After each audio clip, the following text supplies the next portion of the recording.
I'm Mara Nixon, 35 years old, a soldier, and a single mother to two incredible 10-year-old twins, Leo and Thea. After my divorce 2 years ago and receiving transfer orders to Fort Liberty, North Carolina, moving in with my parents seemed like the perfect solution. What at first seemed like a blessing wasn't. I contributed to the household, followed every rule, and tried to be the perfect daughter. But then my younger brother, Caleb, and his wife had a baby boy. And suddenly my children became invisible in their own grandparents' home. I never could have imagined that my service to this country could be so dismissed by my own father. If you are enjoying this story, please leave a comment on where you are watching from and hit the like and subscribe button to join our storytelling family for more dramatic, real-life stories. The announcement came on a chilly Sunday evening in early November, the kind where the scent of pine from the Christmas tree my mother had insisted on putting up early filled the whole house. We were sitting in the living room, the warmth of the fireplace pushing back against the North Carolina chill. "All right, everyone," my mother, Eleanor, clapped her hands together with a brightness that felt a little forced. "This coming weekend, we're doing the family photos for the Christmas cards." A tiny, fragile flicker of hope ignited in my chest. For 2 years, since my divorce, I had felt like a guest in my childhood home, a satellite orbiting the warm, bright sun of my brother Caleb's family. But this felt different. A family photo was a statement of unity. It was a chance, I thought, for us to finally feel like a complete family again. A real chance for my children to feel like they belonged. That hope propelled me through the week. I spent an entire evening carefully pressing Thea's favorite velvet dress, its deep green color a perfect complement to the holidays. I made sure Leo's button-down shirt was crisp and white, laying it out with his best pair of khaki pants.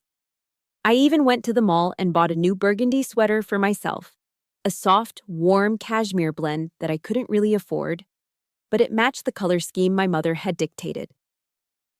Every action was precise, deliberate.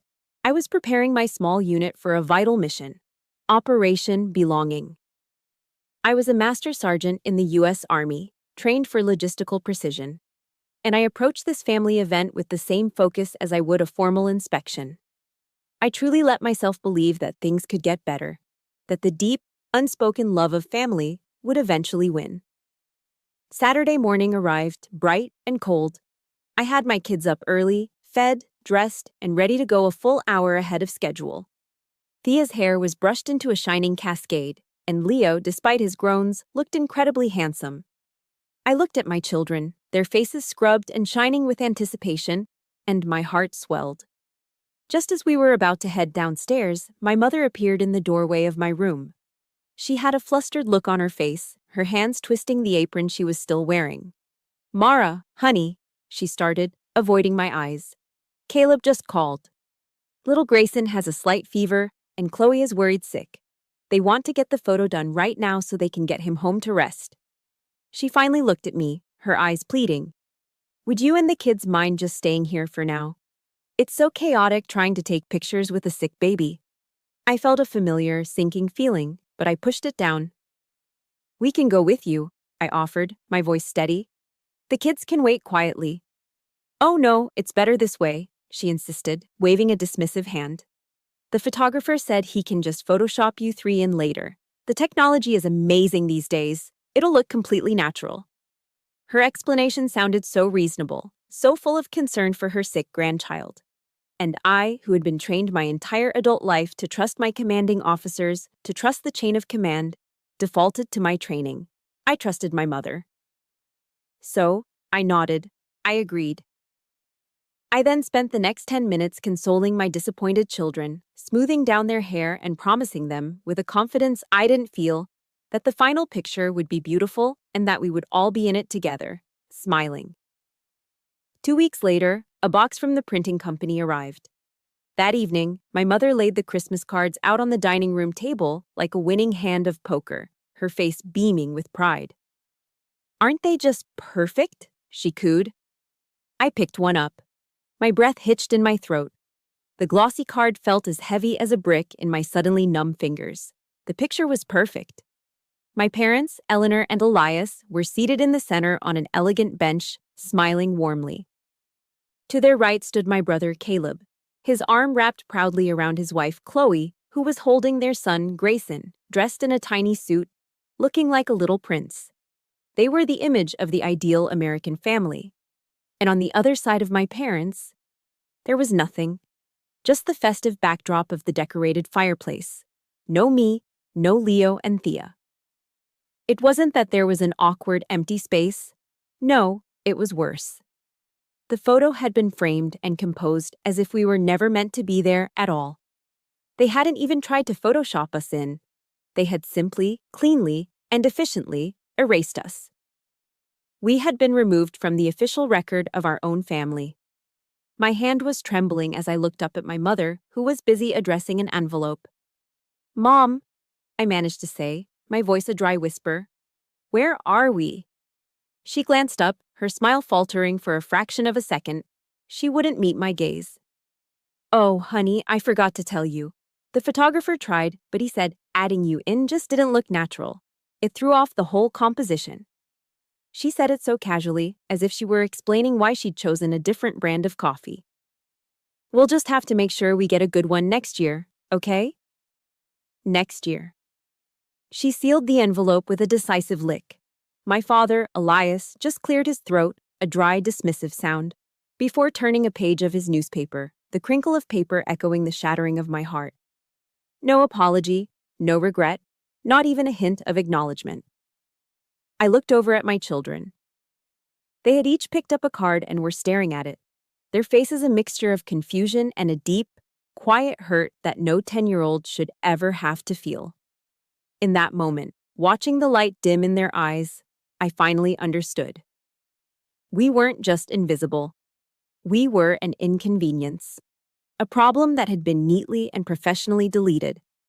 I stared at that perfect, deliberate emptiness on the card. It wasn't a mistake, it was a message. And as I stood there, the memories flooded back, reminding me that this empty space wasn't new. I had been living in it my entire life.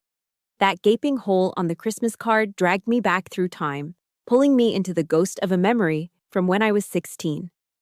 A summer thunderstorm, the kind that turns the North Carolina sky a bruised purple, had torn through our town and ripped a section of shingles clean off our roof. Soon after, a steady rhythmic drip began in the living room, right over my mother's favorite armchair. Plink, plonk, plink. The sound was a constant, maddening reminder of a problem my parents, who were struggling financially at the time, couldn't afford to fix.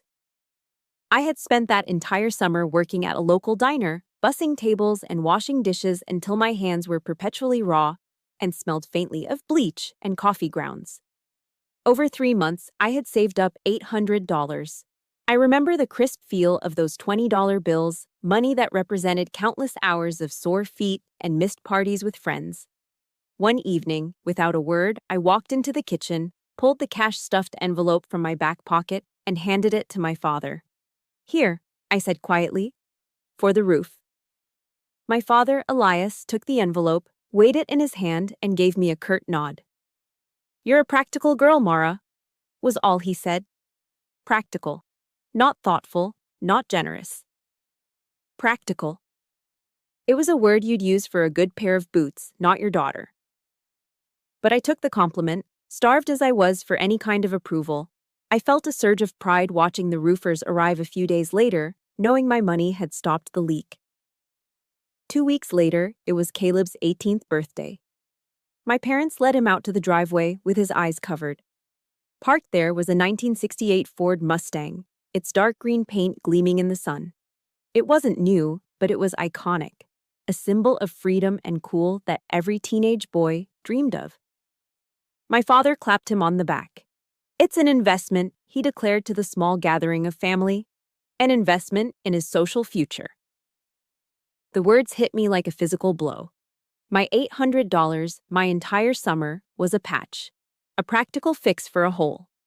Their money, which I knew they didn't really have, was an investment. My money was used to maintain the bare minimum. Theirs was used to build my brother's image. It was in that moment that the first lines were drawn on what I would later come to understand as the map of our family's inequity. I was the fixer, He was the future. That map became clearer the day I announced my own future. I was 18, sitting at the same dining room table. "I've enlisted," I said, my voice shaking only slightly. "I'm joining the army." Silence. My father stared at me, his fork frozen halfway to his mouth, as if I'd just confessed to a crime. "The army?" he finally said, his voice laced with disbelief. "Why would you waste your potential like that? That's a place for kids with no other options, Mira." My mother's concern was different, but no less dismissive.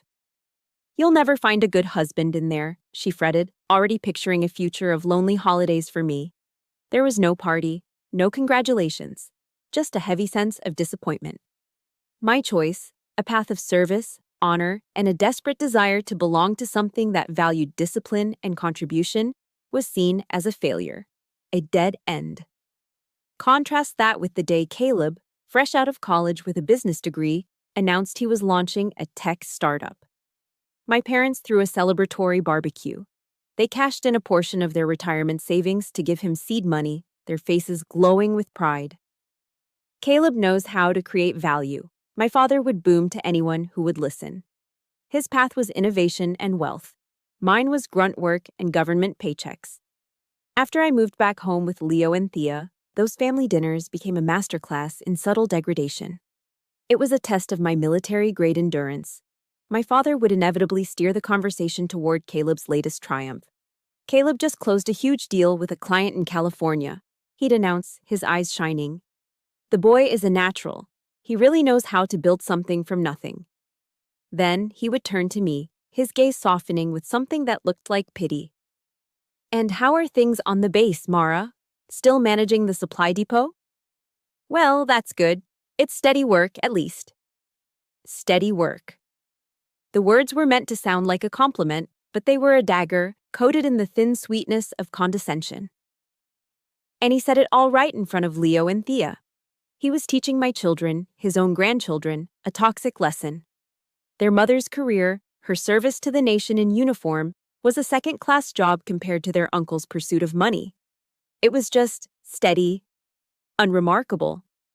All these memories, these sharp, painful fragments, swirled in my mind as I stood in the living room, the rejected Christmas card still in my hand. They weren't isolated incidents.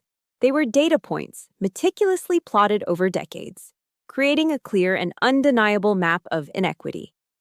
I was the functional daughter, the one you called when the roof leaked or when a steady hand was needed. I was the one who provided support, who shouldered burdens, and who was expected to do so without needing recognition. Caleb was the golden son, the vessel for all their hopes and dreams, the investment that was meant to pay dividends of pride and status. Everything I did was an obligation. Every minor success he had was proof of his genius. That Christmas card wasn't an oversight. It wasn't a moment of forgetfulness. It was a declaration. It was the final, brutal confirmation of a truth I had spent my entire life trying to unsee. In their eyes, my value wasn't in who I was, but in what I could do for them. And at that moment, apparently, I wasn't doing enough to even merit a place in the picture. That night, after I finally got the kids to sleep, their confused, hurt faces haunting me, I sat down at my laptop in the quiet darkness of my room. I opened my online banking app. With a steady hand, I transferred the monthly amount for household expenses to my father's account, just as I had every month for 2 years. But this time, it felt different. It was no longer a daughter's contribution. It felt like a payment, a fee for room and board, a transaction. And as I clicked Confirm, the transaction complete, I opened a new blank spreadsheet. The cursor blinked on the clean white page. I typed 2 words into the title bar. Operation Freedom. After a long, sleepless night replaying my family's casual cruelty in my mind, I woke up before dawn with a cold, hard clarity. The grief was still there, a heavy weight in my chest. But something new had settled alongside it. Resolve. I couldn't change them. I couldn't make them see me or my children. But I could change my own circumstances. I could evacuate my kids from a war zone.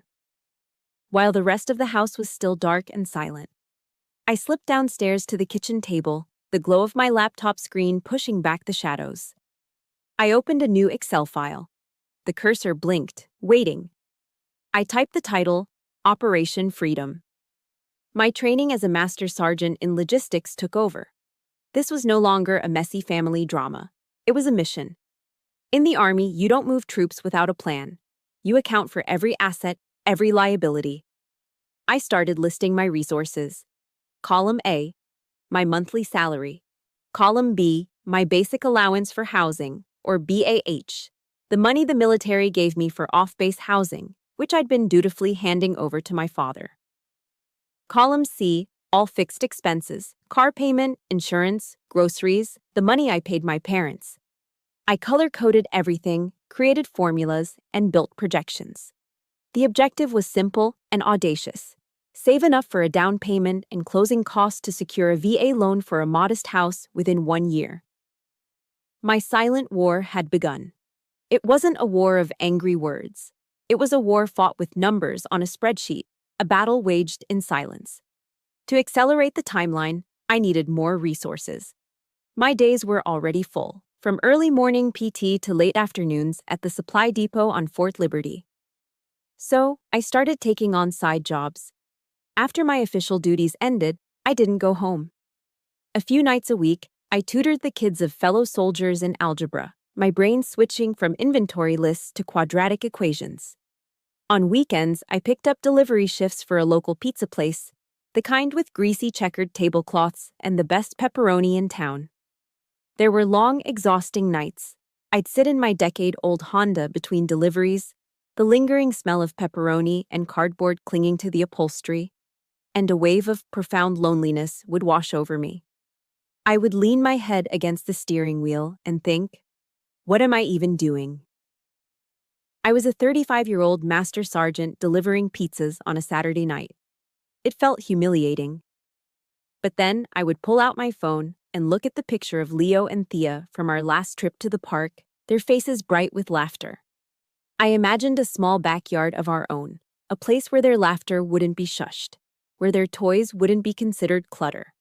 And just like that, the exhaustion would recede, replaced by a renewed purpose. Every dollar I earned, every $5 tip, was another round of ammunition in my fight. My parents only saw the surface. They saw me coming home later, my uniform looking more rumpled. "You're working too hard, Mara," my mother would say, her voice laced with disapproval. "You're never home. The children need you." My father would just grunt, calling me a workaholic. They had no idea I wasn't running myself into the ground for my job. I was building an escape route, $1 at a time. I also started building walls, small ones at first, but sturdy. I began to politely decline Sunday dinners when I knew Caleb and his family would be there. "Sorry, Mom, they've got me on the duty roster this weekend," I'd lie, my voice even and professional. The guilt was immense, but the relief was greater. I used that time to reclaim my children's joy. We went to the local library and checked out stacks of books. We had picnics at the park, even if it was just sandwiches and a thermos of lemonade. We discovered a little creek where we could skip stones. In these small pockets of peace, away from the constant judgment of my parents' house, my children started to feel like themselves again. We could be loud and silly. We could just be. My mother complained that I was pulling away, that I was being distant. She didn't understand that I wasn't distancing myself from the family. I was protecting what was left of my own. Every no was a sandbag stacked against a rising flood. For months, it felt like a grueling, lonely march. But then, a flicker of light appeared. One afternoon on base, I saw a flyer on a community bulletin board for a financial wellness workshop for service members. On a whim, I signed up. The main speaker was a retired female command sergeant major, a woman with a powerful, no-nonsense presence. She spoke about her own journey, about how she used her VA loan benefit to buy a small farm after she retired. She spoke of independence, of building a life on her own terms, using the benefits she had earned.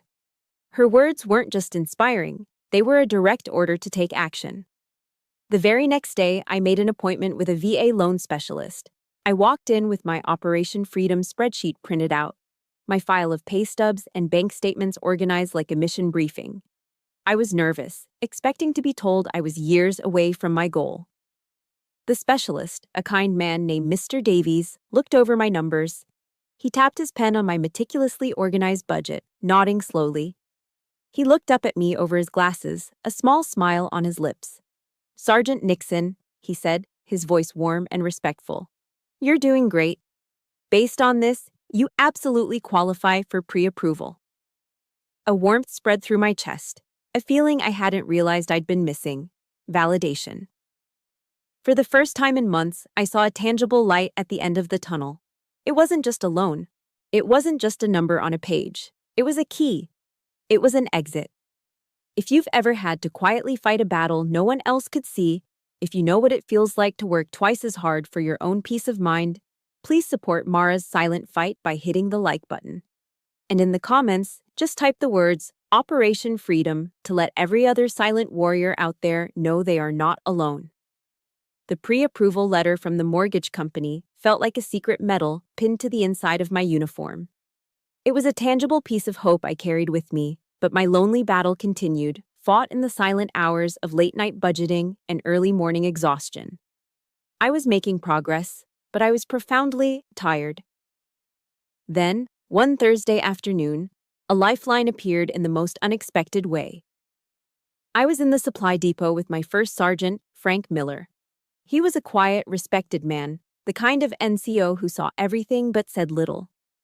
He had a reputation for being tough but fair, and I mostly tried to stay off his radar. He must have noticed the dark circles under my eyes, the way my shoulders slumped even when I tried to stand at attention. We were finishing up a tedious inventory count when he spoke, his voice a low rumble that cut through the silence. "Sergeant Nixon," he said, not looking up from his clipboard. "My wife, Sarah, is making a big pot of gumbo Saturday night. You and your kids should come over for dinner. Our boys are always asking about Leo and Thea." I froze, a box of supplies halfway to the shelf. The invitation was so simple, so direct, it caught me completely off guard. In my parents' house, every interaction felt transactional. Every invitation had a hidden cost. But this was just an offer of food and company. It had been so long since anyone had invited me and my children over just because they liked us. Frank's invitation felt less like a social courtesy and more like a canteen of cool water offered to a soldier on a long, hot march. I was so stunned, I could only manage a quiet, "Yes, sir, thank you. We'd love that." Pulling up to the Miller's house that Saturday, I felt a familiar knot of anxiety. Their home, a modest single-story ranch house in a quiet neighborhood not far from the base, looked nothing like my parents' imposing two-story colonial. But as soon as I stepped out of the car, I could hear the sound of children laughing from the backyard. The front door swung open before I could even ring the bell. A woman with a warm, open face and a splash of flour on her cheek beamed at us. This had to be Sarah. "You must be Mara," she said, and before I could respond, she pulled me into a genuine, warm hug that lasted a few seconds too long. The kind I couldn't remember getting from my own mother. "We are so glad you're here. Frank, the Nixons are here." Their house wasn't large or fancy, but it was filled with the easy chaos of a happy home. A dog barked a welcome, kids' drawings were taped to the refrigerator, and the rich, spicy aroma of gumbo filled every corner. Leo and Thea, usually shy in new situations, were immediately swept up by the Miller boys and disappeared into the backyard. Sarah led me to the kitchen. "Can I help with anything?" I asked, feeling awkward and out of place. "You can keep me company," she said, handing me a glass of sweet iced tea. As I stood there, leaning against the counter, she moved around her kitchen with an easy grace. She was an elementary school teacher, and she had a gentle, calming presence. After a few minutes of small talk, she paused her stirring and looked at me, her expression kind. "So, how are things at home, really? Frank says you've seemed pretty stressed lately." It was the simple, direct question, the genuine concern in her eyes, that did it. The walls I had so carefully built, the discipline I used to keep my emotions in check, just crumbled. To my horror, I felt tears welling up. I tried to speak, but a sob caught in my throat. And so, standing in a near stranger's warm, fragrant kitchen, I told her everything. The Christmas card. The years of being the practical daughter. the constant comparisons, the soul-crushing dinners. I let it all pour out in a quiet, hiccuping torrent. Sarah didn't interrupt. She just listened, her eyes full of empathy. When I finally finished, wiping my tears with the back of my hand, she simply placed a comforting hand on my arm. "Oh, honey," she whispered. "No one should have to go through that alone." Later that evening, after a loud, joyful dinner filled with more laughter than I'd experienced in 2 years, the kids were settled in the living room, watching a movie. Frank and I sat on the back porch, the cool night air, a relief. He handed me a glass of iced tea and was silent for a long moment, just looking out at the dark yard. "Sergeant Nixon," he finally said, his tone shifting from friendly host to the first sergeant I knew. "I'm going to talk to you soldier to soldier. You are in a hostile environment. Your family is conducting psychological operations that are degrading your morale and that of your children. They are isolating you from support systems. This is not a typical family problem. This is a campaign, and you need an extraction plan." His words were blunt, almost brutally so, but hearing my situation framed in military terms, the language of strategy and survival that I understood so well, was like a bucket of cold, clarifying water. He wasn't telling me I was being overly emotional or too sensitive. He was telling me I was under attack, and that my response, to plan, to prepare, to find a way out, was not an overreaction, but a correct and necessary tactical decision. He validated everything I had been feeling. When it was time to leave, Sarah met us at the door with a heavy container of leftover gumbo. "For the kids' lunch tomorrow," she said, pressing it into my hands. Then she squeezed my arm. "And Mara? Don't you ever for 1 second think you're alone in this. We're your family now. The military family looks out for its own." Driving home that night, with my children sleeping peacefully in the back seat, the scent of Sarah's gumbo faintly perfuming the car, I didn't feel lonely. For the first time in a very long time, I felt seen. I had allies. I had a safe harbor. My Operation Freedom was no longer a solo mission. I now had a fire team watching my back, and that changed everything. The warmth from my evening with the Millers carried me for a few days, a fragile shield against the chill in my own home. But that shield was about to be shattered. The following Sunday dinner felt like a strategic ambush.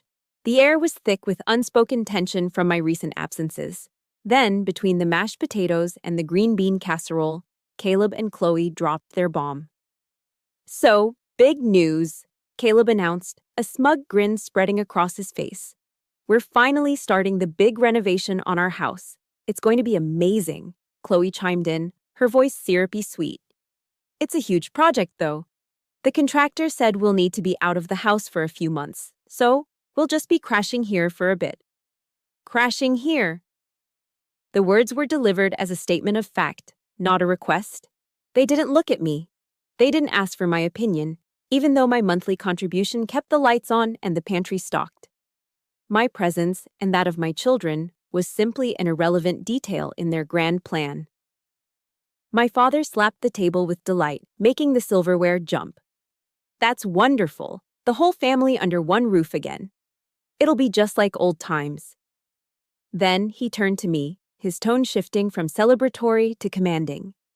"Mara, you'll need to clear out some of the kids' things from their room. Make some space for Grayson's crib and all his gear." He issued the order like a general, but he'd forgotten one crucial detail. I was a soldier too. And I knew what an invasion looked like. Within a week, my temporary sanctuary became an occupied territory. The invasion was swift and total. Expensive, brightly colored plastic toys belonging to Grayson colonized the living room, a loud and chaotic mess that my kids were told not to touch. Chloe's collection of positive parenting books, with titles like The Awakened Parent and Raising a Secure Child, were left strewn across every available surface, monuments to her self-proclaimed expertise. She immediately established a new set of house rules, all centered around her son. No loud noises during Grayson's nap times, which seemed to be all day. No television in the common areas because the blue light disrupts infant brainwave patterns. No sugary snacks in the house which meant my kids couldn't even have a cookie after school.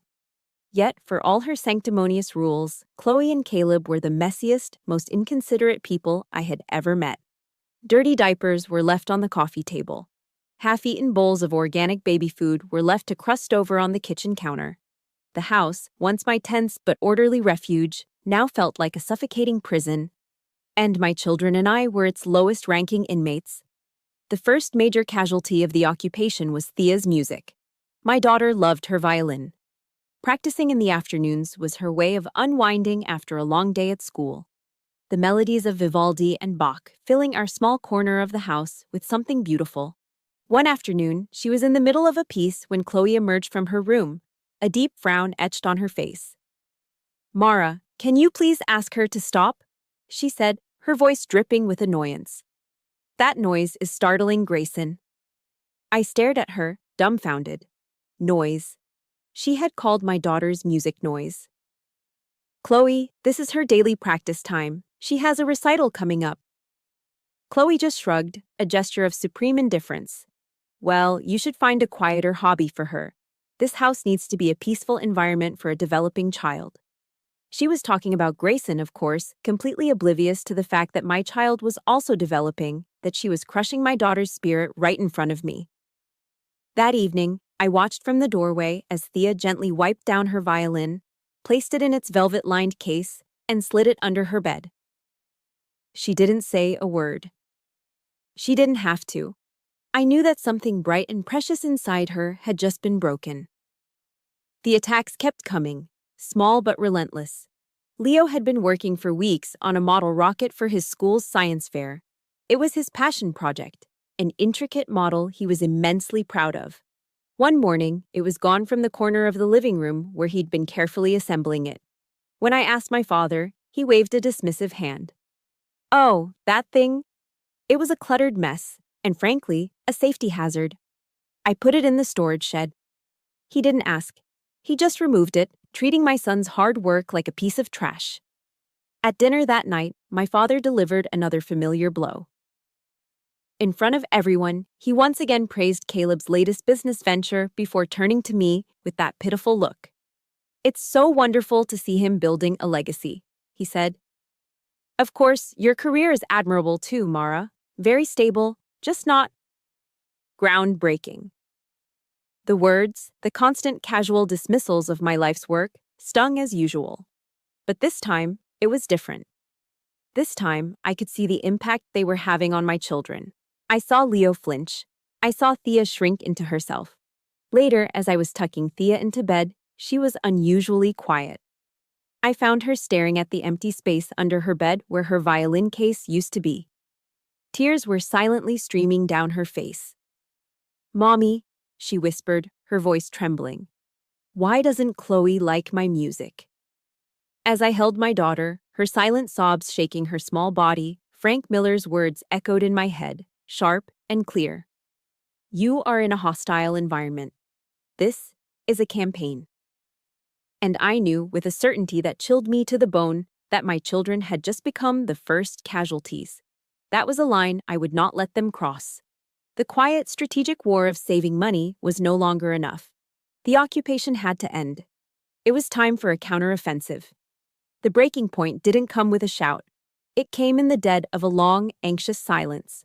I had a mandatory 36-hour field training exercise on base, a routine part of military life, but this time felt different. It was the first time I'd be away from the children overnight since Caleb and Chloe's occupation began.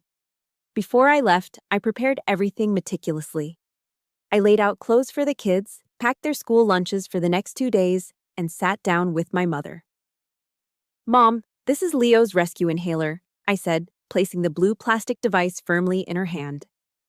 "He gets wheezy when the air is damp. Please make sure he has it with him." She nodded vaguely, more interested in the TV show playing in the background. Throughout the entire exercise, a cold dread coiled in my gut. My soldier's intuition, the same instinct that tells you when something is wrong on patrol, was screaming at me. On the second afternoon, during a short break, I tried calling the house. No answer. I called again, straight to voicemail. I sent a text to Thea. Everything okay? Love you. Minutes later, a reply came back. It wasn't words. It was just a single emoji. A sad face with a tear. That was it. My heart hammered against my ribs. I found my commanding officer. Sir, I have a family emergency. I need to return home immediately. I didn't know the details, but I knew my children were in trouble. I didn't realize how right I was. I broke every speed limit driving home, my knuckles white on the steering wheel. I burst through the front door, my chest heaving. The scene in the living room was infuriatingly normal. Caleb and Chloe were sprawled on the couch, watching a reality TV show on a screen so large it dominated the room. They glanced up, annoyed at my sudden entrance. "Where are Leo and Thea?" I demanded, my voice tight. Chloe gestured lazily with her thumb towards the basement door. "They're downstairs," she said, her eyes already back on the TV. "We needed to set up a bigger play area for Grayson up here, so Dad helped us move their stuff down." My blood turned to ice. I didn't walk, I ran. I threw open the basement door and plunged down the rickety wooden steps. The damp, musty smell hit me like a physical wall. And then I saw them. In the dim, dusty light from a single bare bulb, my children's lives had been relegated to a corner. Their beds were pushed against a crumbling concrete wall, their clothes haphazardly piled in open boxes. Leo was huddled on his mattress, wrapped in a thin blanket, his small shoulders shaking. I could hear it from across the room, the strained, high-pitched sound of his wheezing breath. Thea was beside him, her arm wrapped protectively around him, her face pale with fear. The air was thick with the smell of mold and decay. My rage became something cold, sharp, and clear. It was a weapon. I walked over, scooped up my son, his body trembling, and took my daughter's hand. "Come on," I said, my voice dangerously calm. We walked back up the stairs, leaving their discarded belongings in the dark. I walked into the living room and stood directly in front of the television, blocking their view. My father, Caleb, and Chloe all looked up, startled by the sight of me holding my wheezing son. "Who?" I asked, my voice low and steady. "Gave you permission to do this?" My father, Elias, was the first to recover, his face hardening into a familiar scowl. "Don't overreact, Mara. It's temporary. They're kids. They can sleep anywhere." Caleb chimed in, his voice dripping with the smug entitlement I'd come to despise. "We needed the space, Mara. Grayson is sensitive to the dust upstairs." His words were like a slap in the face. His son was sensitive to dust, so mine, who had diagnosed asthma, was thrown into a mold-infested basement. This wasn't carelessness. This wasn't thoughtlessness. This was cruelty. This was a deliberate act of putting my children's health, their very safety, at risk for their own convenience. But it was my father who delivered the final, fatal blow. Trying to shut down my rebellion, he stood up, puffing out his chest. "Listen to me," he said, pointing a finger at me. "Caleb's family is building a future. They have needs that must take priority. Your career is a job. His work is about building an empire." An empire? And my children? What were they? Sacrificial lambs on the altar of Caleb's so-called empire. A line from the Bible, one my grandmother used to read to me, flashed in my mind. "If anyone causes one of these little ones to stumble, it would be better for them to have a large millstone hung around their neck and to be drowned in the depths of the sea." And in that moment, everything broke. All the years of being the practical girl, the fixer, the good soldier, it all burned away. I looked my father dead in the eye. "Your priorities are wrong, Dad." The words hung in the air, stunning them into silence. I turned away from him and looked at my children. My voice was no longer that of a daughter. It was the voice of a master sergeant giving a direct order. "Leo, Thea, pack your essential gear. You have 10 minutes. We are leaving this post." Their eyes widened, but they didn't question me. They scrambled to do as I said. My family stared, mouths agape, as if I had suddenly started speaking a foreign language. I pulled out my cell phone, my hand perfectly steady. I found the contact I needed and pressed call. It rang once. "Miller," Frank's voice answered, calm and professional. Frank, I said, my voice clear and unwavering, cutting through the stunned silence of the room. It's Mara Nixon. I need to execute the extraction plan. Right now. The moment a parent's love for their child turns into a warrior's instinct to protect is one of the most powerful forces on Earth. If you believe Mara did the absolute right thing, hit the like button to stand with her. And in the comments below, show your support by simply typing the words, "Leave now." 20 minutes. That's how long it took. 20 minutes after my call to Frank Miller, the headlights of his Ford F-150 pickup truck cut through the darkness in front of my parents' house. As Leo and Thea scrambled out the front door, each clutching a duffel bag filled with their most essential belongings, my family just stood there in the entryway, frozen in disbelief. Frank hopped out of the driver's seat. He didn't ask questions. He didn't offer platitudes. He simply took the bags from my hands, loaded them into the truck bed, and held the passenger door open for me. He was a soldier on an extraction mission. As we pulled away, leaving my family standing on the porch like statues, a profound sense of relief washed over me. When we arrived at the Miller house, the lights were on, and Sarah was waiting at the door. She didn't bombard us with questions either. She just knelt, opened her arms, and said, "Welcome home, you guys." It was in the safety of her embrace that Leo and Thea finally broke. The fear and confusion they had held back for so long came pouring out in a flood of tears. Sarah just held them, murmuring comforting words, while Frank quietly brought in our bags. She led them to the guest room, where she had already made up the beds and left out glasses of warm milk and cookies on the nightstand. Watching my children being enveloped in such unconditional kindness, I knew with absolute certainty that I had made the right choice. This was our safe house. This was where we would regroup before launching our counterattack. The next morning, the Miller's kitchen table became our operations center. It looked like something out of a movie, a tactical meeting in the heart of suburbia. Post-it notes were stuck to the cabinets, a laptop was open to my Operation Freedom spreadsheet, and 3 coffee mugs steamed in the center of the table. "All right," I began, tapping a pen on my notepad. Phase 1, extraction. That's complete. I drew a firm line through the first item on my list. Now we're in Phase 2, secure position. This was my fire team, my chosen family. And they moved with incredible efficiency. Sarah, with her teacher's practicality, was on the phone with the kids' school, calmly explaining there was a family situation and ensuring their attendance records would be handled. Frank was on his laptop, emailing a contact in the JAG Corps, the military's legal arm. "Just a precaution," he said. "It's always good to have legal counsel on standby." My role was command and control. I opened my laptop, my fingers flying across the keyboard. No more lonely, secret planning. It was time for action. I emailed the VA loan specialist, Mr. Davies, letting him know my timeline had been accelerated. Then, I pulled up the information for a real estate agent I'd researched weeks ago, a woman who specialized in helping military families relocate. For a moment, my finger hovered over the call button. Admitting I needed help, exposing my family's ugly secrets to a stranger. It made me feel vulnerable, weak. I felt a lifetime of conditioning telling me to handle my problems quietly, to not be a burden. But then I remembered a Brené Brown talk I'd watched online late one night. "Vulnerability is not weakness," she had said. "It's our greatest measure of courage." I took a deep breath. Daring to ask for help, daring to stand up for my children.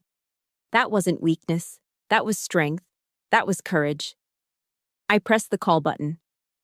"Good morning, this is Linda," a professional voice answered. My voice came out clear and steady, devoid of the panic I felt inside. "Hi, Linda. My name is Master Sergeant Mara Nixon. I'm looking to rent a 3-bedroom house, something with a backyard, close to the elementary school.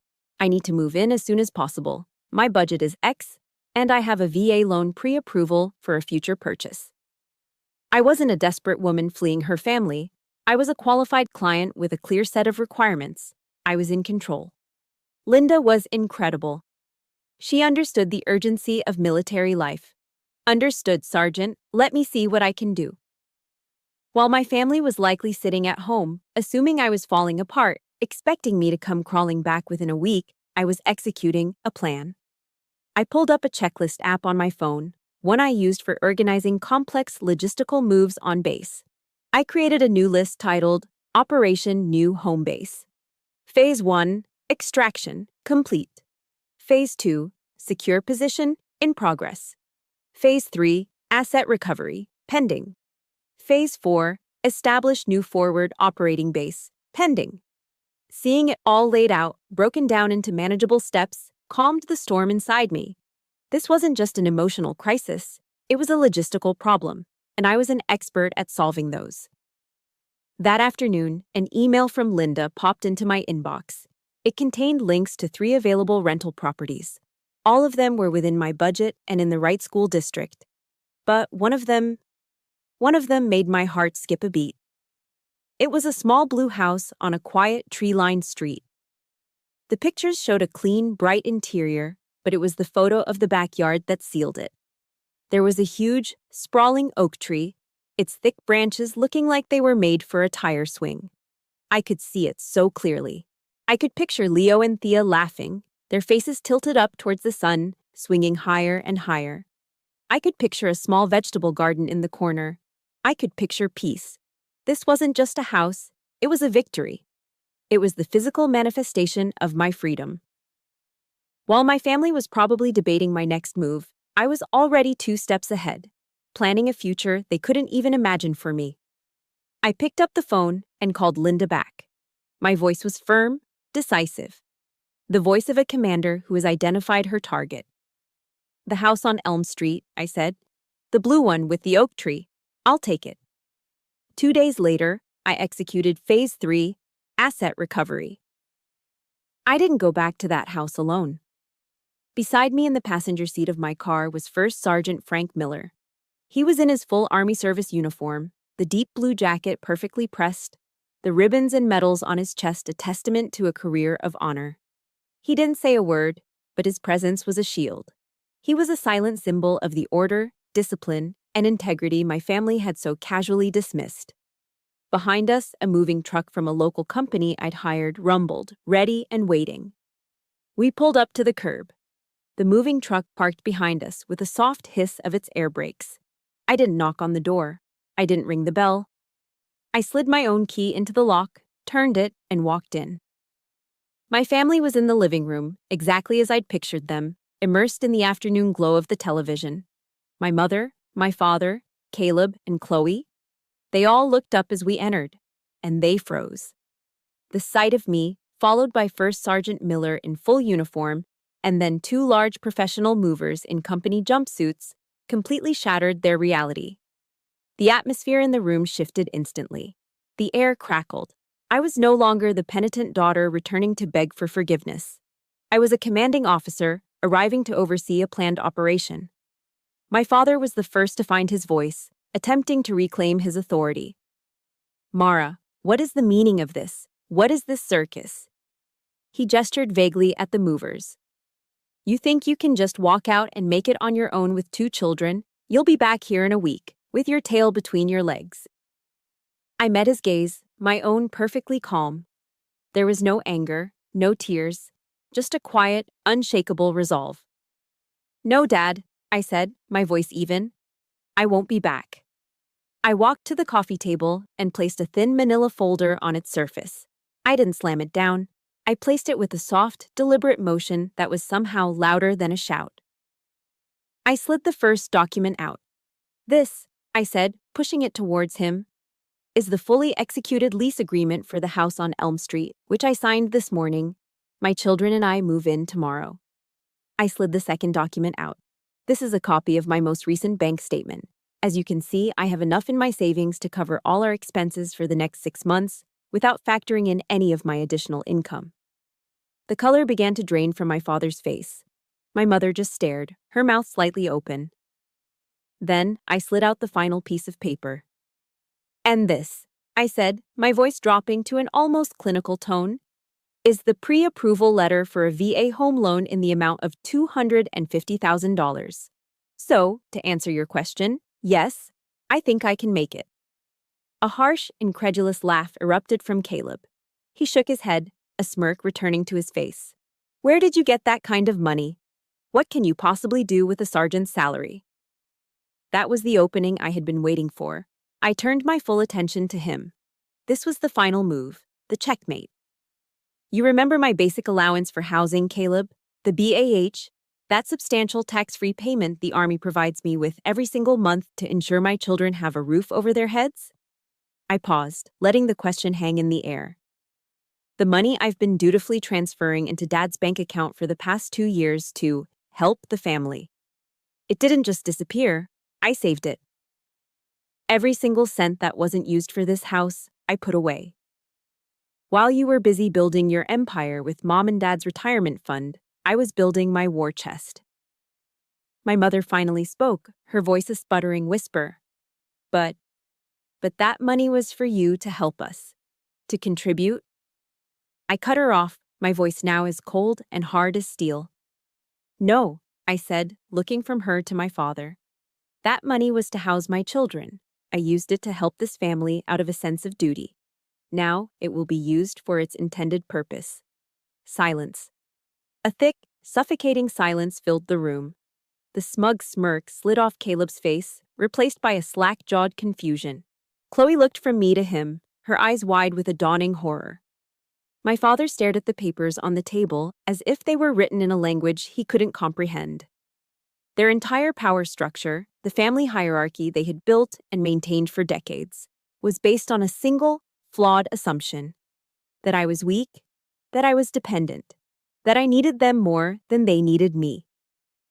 The moment I presented them with cold, hard, undeniable proof to the contrary, the whole rotten structure collapsed in on itself.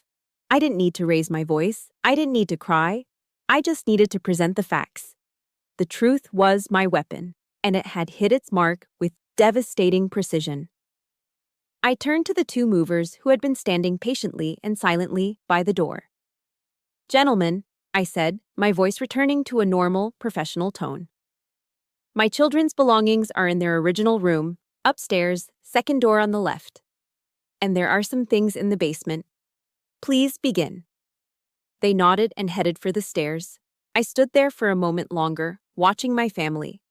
They were utterly broken, speechless. And for the first time in my entire life, standing in that room, I looked at them. And they seemed so incredibly small. The battle was over. The first night in our new rental house was defined by an almost deafening silence. After I tucked Leo and Thea into their beds, their exhausted faces finally peaceful in sleep, I came downstairs and sat on the floor in the middle of the empty living room. The only light came from the street lamp outside, casting long rectangular shadows across the bare hardwood floors. The only sound was the low, steady hum of the refrigerator. There was no blaring television from the other room, no sound of my mother's judgmental sighs, no feeling of needing to walk on eggshells in my own space. The quiet I had craved for so long was finally here. But it was a strange, hollow peace. The adrenaline from the confrontation, the triumphant feeling of victory I'd felt as the moving truck pulled away, had evaporated, leaving behind a profound emptiness. I had won the war, yes, but in doing so, I'd also lost the last ghost of a hope for the family I always wished I had. I realized the battle hadn't just been against them. It had been against my own stubborn, naive hope that one day they might finally see me. And now, that hope was gone for good. A few days later, as we began to unpack, I noticed a lingering sadness in the kids. They were safe, but they were still processing the trauma. They needed a way to let go of the hurt. I remembered a technique a counselor on base had once mentioned, a small ritual for releasing negative emotions. That evening, I gathered them in our new, still overgrown backyard as dusk settled. I gave each of them a piece of paper and a pen and sat with them on the back steps. I want you to write down everything that made you sad at Grandma and Grandpa's house, I said softly. Any mean words, any time you felt invisible or unfair. Get it all out. I watched them, their small brows furrowed in concentration. Thea wrote furiously, her pencil scratching against the paper. Leo wrote just a few words, then drew a picture of a broken model rocket. I took my own piece of paper and wrote my own list. Invisible, unworthy, not good enough, a disappointment. practical. When we were done, I brought out a small metal mixing bowl. One by one, we read our words aloud, if we wanted to, and then we lit a corner of the paper and dropped it into the bowl. We watched the paper curl and blacken, the angry words turning to ash and smoke, drifting away into the darkening North Carolina sky. As the last piece of paper burned, I felt a physical weight lift from my shoulders. It wasn't a magic cure, but it was a beginning. It was an act of taking our power back. About a week after we moved in, my phone rang. It was my mother. I almost didn't answer, but I steeled myself and accepted the call. Her voice was thick with tears, but they were not tears of remorse. "Mara, it's chaos here," she sobbed. "Caleb and Chloe are fighting constantly. The house is a mess. We need you. Can't you just come home?" The request was so breathtakingly selfish, it almost made me laugh. She didn't miss me. She missed my function. She missed the buffer, the fixer, the quiet manager of her chaotic household. A quote I had underlined in my old copy of Viktor Frankl's Man's Search for Meaning came to my mind. Between stimulus and response, there is a space. In that space is our power to choose our response. In our response lies our growth and our freedom. This was my space. My mother's manipulative plea was the stimulus, and I had the power to choose my response. "No, Mom," I said, my voice calm but unbreachable. "I can't. That isn't my home anymore." I took a breath. "If you want to see Leo and Thea, you are welcome to call and arrange a visit here. But this is my house, and in my house, we have rules about respect." I had just drawn the first real boundary of my life. It felt terrifying and liberating all at once. After I hung up, my hands were shaking, but my heart was steady. That night, I sat on the back porch long after the kids were asleep, thinking about forgiveness. Was it my duty to forgive them? The word felt heavy, complicated. Forgiving them felt like saying what they did was okay, and it wasn't. But as I sat there, listening to the chirping of the crickets, I came to a different understanding. Forgiveness wasn't a gift I was giving to them. It was a gift I was giving to myself. It wasn't about absolving them. It was about releasing me. Forgiving them didn't mean I had to forget the lessons they had taught me about my own worth. It didn't mean I had to erase the boundaries I had just fought so hard to build. It simply meant I was choosing to no longer let their bitterness and their limitations poison my future. I could forgive them for being the flawed, short-sighted people they were, without ever having to let them close enough to hurt me or my children again. As I made that choice, a profound sense of peace settled over me, deeper and more real than the hollow quiet of that first night. The war was truly over now, not just on the outside, but on the inside too. Just as I was about to head inside, my phone buzzed again. My heart leaped, expecting another call from my mother, but the name on the screen was Dad. I hesitated, then answered. His voice was gruff, awkward. "Mara," he said. I heard you signed the lease on that house on Elm." There was a long pause. "I know a bit about plumbing. If you need anything checked out before you buy, I could take a look." It wasn't an apology. It wasn't a confession. But it wasn't nothing. It was a crack in the wall, a small tentative step from his world into mine. And it was a beginning. 6 months after we left my parents' house, I stood on the sidewalk in front of a small, charming blue house with a white picket fence and a magnificent old oak tree spreading its protective branches over the front lawn. In my hand, I held a single, shiny key. I had done it. Operation Freedom was complete. After months of renting, my VA loan had come through, a benefit I had earned over 15 years of dedicated service in the United States Army. The satisfying click of the key turning in the lock felt like the final word in a long, painful argument. As the door swung open, Leo and Thea, who had been vibrating with excitement behind me, let out a synchronized whoop of joy. They raced past me, their footsteps echoing through the empty rooms, their laughter bouncing off the walls. That sound, that pure, uninhibited joy, that was the sound of freedom. This house was so much more than wood, drywall, and shingles. It was a fortress of my own making. It was a monument to my independence, built with the fruits of the very career my family had dismissed as a second-rate job. Every grueling PT session in the pre-dawn cold, every exhausting late-night shift at the depot, every dollar I had painstakingly saved, it was all crystallized in this moment, in this beautiful, quiet space that was ours and ours alone. My father's tentative offer of help had, surprisingly, turned into a quiet bridge. He came over one Saturday, true to his word, and spent the afternoon inspecting the plumbing and showing me how to check the circuit breakers. And about a month after we moved in, he called again. "Mara," he said, his voice hesitant. "Your mother and we were wondering if we could come see the house." I hesitated, a familiar knot of anxiety tightening in my stomach. But then I looked around at my home, at the life I had built. I was the one in control now. "You can," I said. "We'd like that." When they came, they were different. Subdued. They walked through the house, admiring the fresh paint and the simple furniture I'd started to collect.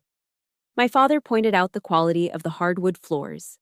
My mother commented on how much sunlight the kitchen received. There were no backhanded compliments, no subtle criticisms. Finally, my father sat down at my small kitchen table, picking up the framed photo of me in my dress uniform that I kept on the counter. He looked at it for a long moment, then at me. "Everything is in perfect order here, Mara," he said, his voice thick with an emotion I couldn't quite place. "You did a good job, a really good job." He cleared his throat. We're proud of you." Those 3 words I had yearned to hear my entire life. Hearing them now, after everything, didn't erase the past. But it felt like a gentle rain falling on a land that had been in drought for a very long time. It was a beginning. Our new life settled into a peaceful, happy rhythm. Leo, who had always been so anxious and quiet at my parents' house, blossomed. He joined the robotics club at school, his brilliant mind finally having a place to shine. His nervous energy was replaced with a quiet confidence that made my heart ache with pride. And Thea started playing her violin again. The case came out from under her bed, and soon, the bright, joyful melodies of Vivaldi once again filled our home in the afternoons. The music was no longer just practice, it was a celebration. One day, I was helping her hang one of her own watercolor paintings in the living room. She stepped back to admire her work, then turned to me, her eyes shining. "Mommy," she said, "I love our house." She paused, then added, "Here, I feel like I can breathe." Her words hit me with the force of a physical blow, and tears stung my eyes. I knelt and hugged her tight, realizing in that moment the true legacy I was building for my children. It wasn't about the house, or the money, or proving anyone wrong. It was about this feeling, the right to take up space in the world, the freedom to simply breathe. The greatest inheritance I could ever give them was this lesson. You must never let anyone else define your worth, and you must always be brave enough to build your own space where you can breathe. Now, I have a new morning ritual. I wake up before the sun, make a fresh cup of coffee, and sit on my small back porch. I watch the sky slowly lighten over the little garden I've started planting. I am no longer living in anyone's shadow. I have learned how to create my own sunshine. My relationship with my parents has been reestablished, but on my terms, with clear and healthy boundaries. They visit sometimes, and our conversations, though occasionally still awkward, are no longer toxic. I have forgiven them, not because they asked for it or even because they deserved it, but because I deserve peace. And in the quiet moments of my new life, I've started volunteering as a mentor for younger soldiers, sharing my story and my hard-won knowledge about financial planning and setting boundaries. I've learned that turning your wounds into wisdom is the final step in healing. I am Master Sergeant Mara Nixon, a soldier, a mother, a homeowner. And this story, the one I am sharing with you now, is not about the betrayal I endured, but about the victory I built for myself. My story is finished, but I know it's just one of many. Every one of us has fought a silent battle and deserves to build our own victory. If this story resonated with you, if it gave you a piece of strength for your own journey, I would be honored if you shared that strength. In the comments below, simply write, I am my own sunshine. Let's fill this space with light and remind each other that we are not alone. And to hear more stories of resilience and strength, please subscribe and become part of our storytelling family.